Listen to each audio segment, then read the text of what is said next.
Hello అందరికీ మరో మంచి రెసిపీతో నేను వచ్చేసాను. ఈరోజు నేను చేసిన రెసిపీ ఏంటో తెలుసా? ఇంట్లో మనం ఎప్పుడు బయట నుండి కొనుక్కునే స్నాక్సే తప్ప ఇంట్లో అసలు చేసుకోము. సో ఎందుకో ఈసారి నేను ఇంట్లో చేయాలనుకున్నా. సో నేను చేసిన స్నాక్ ఏంటంటే మన పాత ట్రెడిషనల్ స్నాక్ చెక్కలు. ఇవి ఎప్పటికప్పుడు మా డాడీ ప్యాకెట్స్ తేవడమే తప్ప ఇంట్లో ఎప్పుడూ ట్రై చేసింది లేదు. అండ్ మ్యారేజ్ అయిన తర్వాత కూడా నేను ఎప్పుడూ ట్రై చేయలేదు. అసలు ఇన్ఫ్యాక్ట్ ఆ థాటే రాలేదు. అందుకే ఒకసారి ట్రై చేద్దామని చెప్పి ట్రై చేశాను. అండ్ రెసిపీ కూడా మీకు చూపిస్తాను, మీరు కూడా చూసేయండి. దీనికి మెయిన్ కొంచెం కొలతలు ఉండాలి, అంటే మనం వాటర్ అటు ఇటు అవ్వకూడదు కదా. సో కొలతలతో సహా చెప్తున్నాను చూడండి.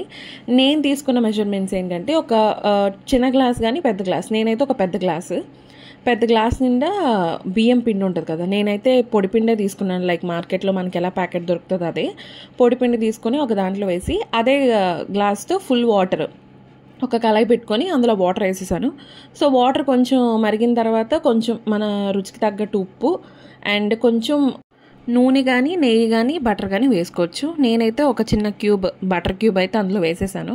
సో అది కొంచెం బాగా వాటర్ అంతా బాగా మరిగిన తర్వాత మనం పక్కన పెట్టుకున్నాం కదా బియ్యం పిండిని, ఆ బియ్యం పిండిని కూడా వేసేసి తడితడిగా ఉన్నప్పుడే కొంచెం బాగా వాటిని, అంటే వాటర్ అంతా అబ్జర్వ్ అయినప్పుడు ఒక టూ మినిట్స్ అలాగా వాటర్లో బాగా కలిపేసి పక్కన పెట్టేశాను.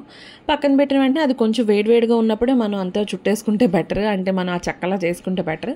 సో నేను వేసుకున్నవి ఏంటి అంటే పక్కన పెట్టిన వెంటనే కొంచెం పసుపు, మన రుచికి తగ్గట్టు కారం, కొంచెం జీలకర్ర, నువ్వులు, చాలామంది కలౌంజీ సీడ్స్ వేస్తారు, ఇంకొంతమంది నల్ల నువ్వులు అట్లా వేసుకుంటారు. నేనైతే ఈ తెల్ల నువ్వులే వేసాను, ఎందుకంటే నాకు ఇంట్లో అవే అవైలబిలిటీగా ఉన్నాయి. సో నేను తెల్ల నువ్వులు వేసుకున్నాను. అండ్ మనం చాలామంది ఏంటి అంటే కరివేపాకు లాస్ట్లో ఫ్రై చేసి వేస్తారు, బట్ ఎందుకులే అలా ఫ్లేవర్ ఇందులోనే ఎన్హాన్స్ అయితే బాగుంటుందని నేను కరివేపాకును కూడా బాగా చిన్నగా చాప్ చేసుకొని వేసేసాను, ఒక 2-3 రెబ్బలు అంతే. బాగా దగ్గరికి నీట్ చేసేసుకున్నాను, మొత్తం కలిపేసి ఒక చపాతీ పిండి ఎలా అయితే అవుతుందో అదే ఫామ్లో పెట్టేశాను. మనకి నీరు కూడా ఎక్కువ అవసరం ఉండదు, ఎందుకంటే ఆల్రెడీ అది పిండి తడితడిగా ఉంటుంది కాబట్టి మొత్తం దానంతటి అదే చుట్టేస్తుంది. వాటర్ అయితే ఎక్కడ మోస్ట్లీ నాకైతే పట్టలేదు. మీకు ఒకవేళ పడితే ఒక 2-3 డ్రాప్స్ కానీ అట్లా వేసుకొని చేయండి, ఎక్కువ వాటర్ వేసేకండి, ఎందుకంటే షేప్ రాదు అండ్ పోతాయి కూడా.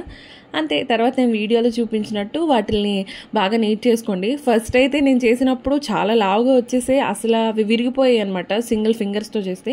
సో లాస్ట్లో నేను ఇప్పుడు చూపిస్తున్నాను కదా వీడియోలో, అలా నేను హ్యాండ్ మధ్యలో పెట్టుకొని నా థంబ్ ఫింగర్తో దాన్ని నీట్ చేసుకుంటూ ఒక ఒక చెక్కల, అంటే మన రియల్ చెక్కలు ఎలా ఉంటాయి ఆ షేప్లో నేను చేసేసాను. అండ్ అంతే. ఫైనల్లీ కొంచెం ఆయిల్ బాగా హీట్ అవ్వనివ్వండి. ఆయిల్ కొంచెం బాగా హీట్ అయిన వెంటనే ఒక్కొక్క చెక్కలను అందులో వేసేయండి.